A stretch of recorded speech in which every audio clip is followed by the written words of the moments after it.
He was a millionaire with no time for love, until a starving girl collapsed outside his gate. What started as kindness soon sparked a storm in a cruel society. But what no one expected was how deeply he'd change. The office building loomed in silence, its towering windows casting reflections of the sleeping city. Inside the top floor, the golden lights of a single office still glowed. Thomas Carter, 35, billionaire CEO of Carter Tech, sat hunched over documents, pen in hand, tie loosened, brow furrowed. The world knew him as brilliant, untouchable, always in control. But tonight even he was weary. The city skyline sparkled behind him, yet he didn't notice. He hadn't eaten. He hadn't spoken to anyone for hours. Just numbers, deals, deadlines. Until, knock! A soft knock at the office door. He froze, then frowned. No meetings were scheduled, no janitors came this late. Security should have locked every floor. He stood slowly, muscles tense, a strange chill crawling up his spine. Another knock, this one gentler, as if from a child's hand. Cautiously, Thomas walked toward the door and opened it. And there she stood. A little girl. She couldn't have been more than 6. No shoes, wearing a thin dress far too light for the cold marble floors. Her small arms hugged a teddy bear so old its seams were bursting. Her golden hair was tangled, her cheeks red, her skin pale. But it was her eyes that struck him. Wide, ocean blue, full of fear, and something else. Desperation. Thomas's throat tightened. What? Who are you? He asked softly. She didn't answer. Instead, she raised one trembling hand. She pointed toward the dark hallway behind her. Her voice was barely a whisper. Please help her. Thomas stepped forward, confused. Help who? Where are your parents? But the girl suddenly turned and ran. Her small feet slapped against the cold tile, her teddy bear bouncing in her arms. She vanished down the hallway like a shadow. Thomas didn't think. He grabbed his jacket and chased her. His expensive shoes echoed through the silent floor. His heart pounded, not from fear, but from a strange, unfamiliar urgency. Who was this child? How did she get past security? Why did her voice sound like it was hiding a secret too big for someone so small? He turned the corner and saw her waiting by a door, an old storage room rarely used. She looked up at him with teary eyes, then slowly reached for the knob. What he saw when she opened that door would change his life forever. Thomas followed the barefoot child through the dim hallway, his polished leather shoes echoing sharply against the cold marble. Every step felt longer than the last. The walls around them seemed to close in, filled with shadows and silence.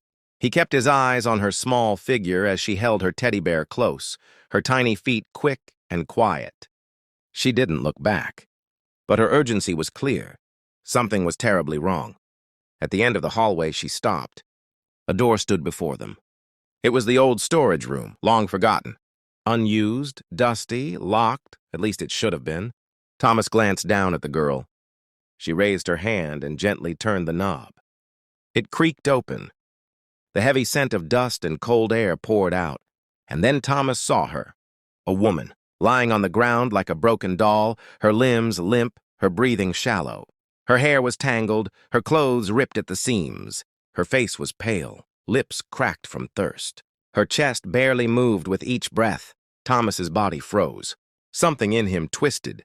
Rage, concern, helplessness all at once.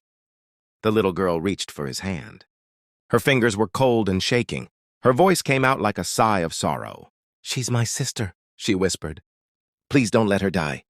Thomas dropped to his knees beside the woman, pressing 2 fingers to her neck. A weak pulse. Still alive, but barely. He activated the mic on his smartwatch. "Security, this is Thomas Carter. Call an ambulance, now, top floor, emergency." His voice cracked, not from panic, but from pain he didn't understand. He took off his suit jacket and gently placed it over the woman. He didn't even notice the dust ruining his $1,000 clothes. Then he looked back at the child. She stood perfectly still, not crying, not speaking, just watching her sister, her lips pressed tight, her eyes dull like glass. It was the look of a child who had already seen too much of the world. Too much cold, too much hunger, too much fear. Thomas wanted to tell her it was going to be okay, but the words wouldn't come. How could he promise anything? How had this happened just steps away from his office? He watched her rub her thumb over her teddy bear's ear, like it was the only comfort she had left in the world. Then slowly she looked up at him. Her voice didn't tremble this time. People walked past her, no one stopped. And Thomas Carter, one of the richest, most powerful men in the city, felt something he hadn't felt in years. Shame. The hospital room was still. Soft beeping from the monitor was the only sound breaking the silence. Thomas stood by the glass, hands in his pockets, eyes heavy with thoughts he hadn't dared touch in years. Behind him on the bed, Eliza lay under white blankets, her skin pale but no longer ghostly. An IV dripped slowly. A nurse whispered something and quietly exited. Thomas turned to the chair in the corner, where little Sophie sat with her teddy bear in her lap, swinging her legs. He knelt down to her level. "What's your name?" he asked gently. She looked up, blue eyes wide but cautious. "Sophie." He nodded. "And her?" "My sister, Eliza." The weight of those names settled into his chest like stones. He glanced at Eliza again, at the lines of exhaustion carved into her young face. She couldn't have been older than 24. "How long were you two out there?" he asked. Sophie clutched her teddy tighter. "Long time." Her voice was soft but not fragile, just tired. Thomas frowned. "Where are your parents?" A pause. Then, "We ran away," Sophie said. "From home?" She nodded. "It wasn't really home, not anymore." Slowly, painfully, the story unfolded. An abusive stepfather, a mother who turned blind eyes, sleepless nights, whispers through walls. And one day, Eliza took Sophie's hand. And they never went back. They'd been sleeping in shelters, under bridges, behind dumpsters. Sophie guarded the food while Eliza worked odd jobs, until Eliza collapsed from hunger, trying to find food for them both. Thomas felt his throat tighten. The girls had no ID, no last name they trusted, no one who would claim them, just each other. Sophie looked at him again. "She said we'd be okay, even if we were just the two of us." Thomas didn't reply. His mind had drifted back to a 10-year-old boy in a hospital hallway, watching doctors rush in and out of a room. His mother gone in a blink. His father distant and cold, no warm hand to hold, no one to whisper, "You're safe." That night, something inside him had hardened. He built walls, chased money, avoided pain. And yet, this little girl broke through all of it. He didn't sleep that night. He sat by Eliza's hospital bed until the sun rose, watching her chest rise and fall. Then he looked at Sophie, who had fallen asleep beside him, still holding her bear. He made a silent promise. These girls would never feel unsafe again. Not on his watch. Not in his city. Not ever again. The black car rolled slowly up a long private driveway, past a silver gate, past blooming hedges and soft white lights. At the end stood a grand home, not cold like a palace, but warm like a dream. Tall windows, ivy climbing the stone walls. A wooden front door that looked like it had been waiting to open for them. Sophie's eyes widened from the back seat. Her nose pressed against the window. "Mr. Thomas, do you live here?" Thomas smiled gently. "Sometimes, but now it's yours too." The driver opened the door. Sophie ran out, spinning in circles on the driveway. Eliza stepped out slowly, hesitant. Her legs were still weak. She stared at the house, then at Thomas. I can't accept this," she said, her voice shaky. "This is too much. We're not your problem." Thomas stepped forward. His voice was soft, firm. "It's not charity," he said.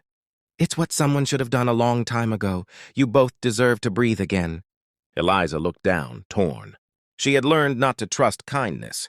Kindness always came with a cost, right? But then Sophie ran up and threw her arms around Thomas's waist. "Thank you, Mr. Thomas," she giggled. He froze for a second, then smiled, placing a careful hand on her shoulder. She was already planting herself in his world, and he didn't mind. Inside, the house smelled like vanilla and oak. Sunlight poured through the windows, falling onto soft rugs and cozy chairs. A room just for Sophie, with books, teddy bears, and a sky-blue bed. A quiet room for Eliza, with lavender sheets and a view of the garden. She cried when she saw it. Not loudly, just a single tear down her cheek. The first night, Thomas stayed late, drinking tea at the kitchen island as Sophie told him stories. Eliza used to tell me fairy tales under bridges, she said. Thomas couldn't speak for a moment. In the days that followed, something changed. Eliza slowly came back to life. She started walking more, helping in the kitchen, watering flowers. She wasn't loud, but she smiled when Sophie laughed. She hummed while cooking eggs. She watched the sunrise with sleepy eyes from the porch swing. Sophie filled the house with laughter. She made drawings of Thomas, Eliza, and herself, stick figures holding hands. She called it Our Team. And Thomas, the man who once lived by calendars and contracts, started canceling meetings. He ignored phone calls. He turned down dinners with clients, just to eat sandwiches with Sophie, just to hear Eliza ask how his day had been. He didn't even notice the change. Until one morning, sipping coffee, he heard Sophie singing in the hallway. And he smiled like he hadn't smiled in years. This wasn't just a house anymore.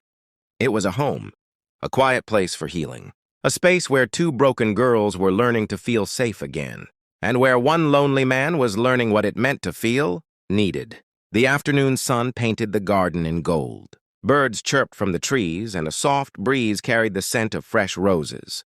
Thomas sat on the stone path with his sleeves rolled up, smiling as Sophie giggled beside him.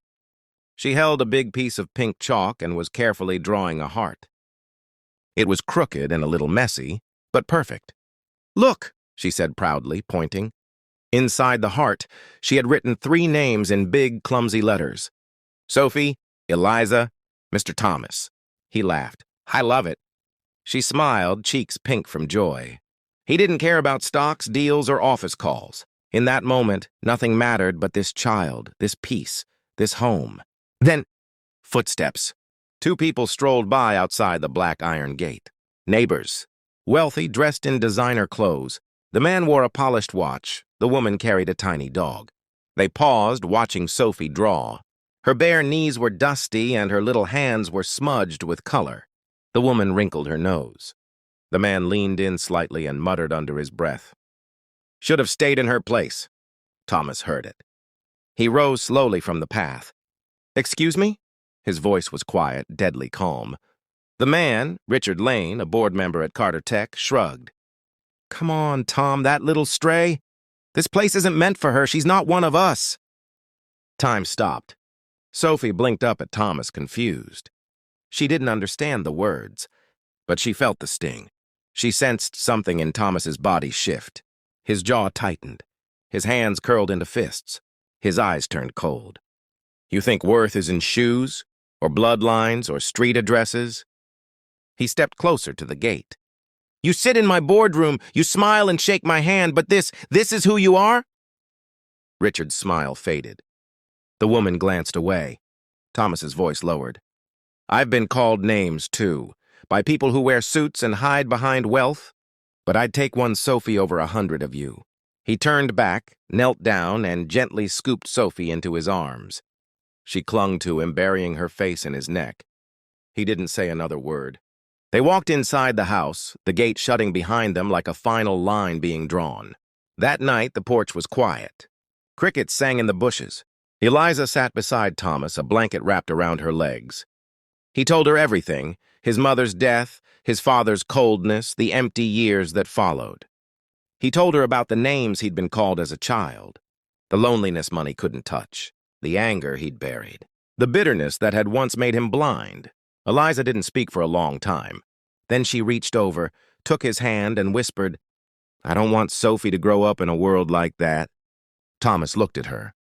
His voice cracked. "Neither do I."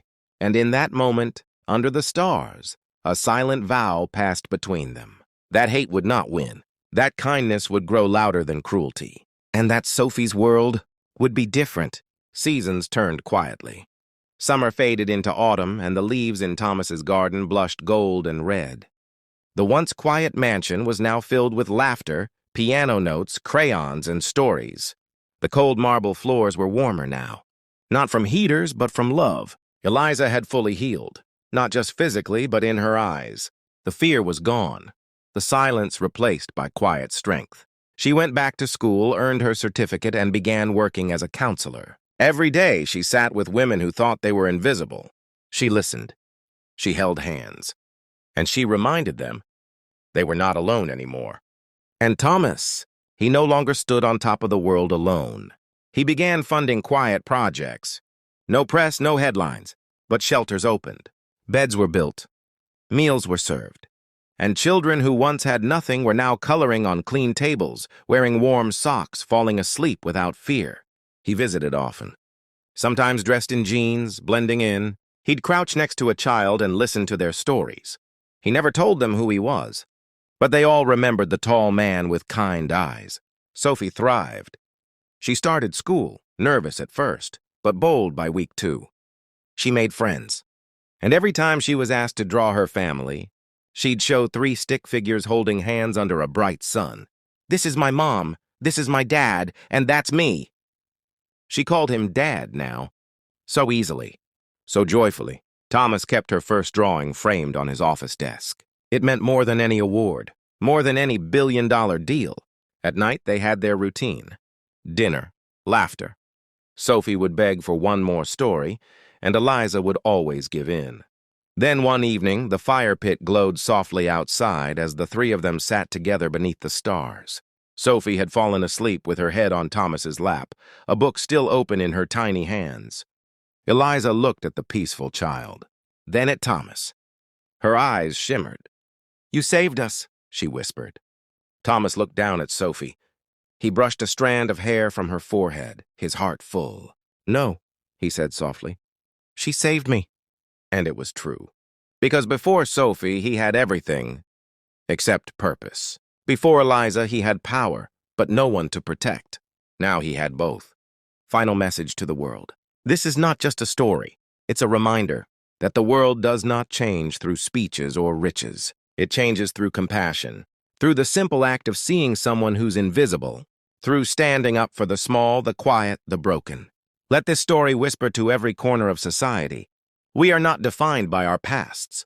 We are not valued by money or name. We are human, and kindness is our greatest wealth.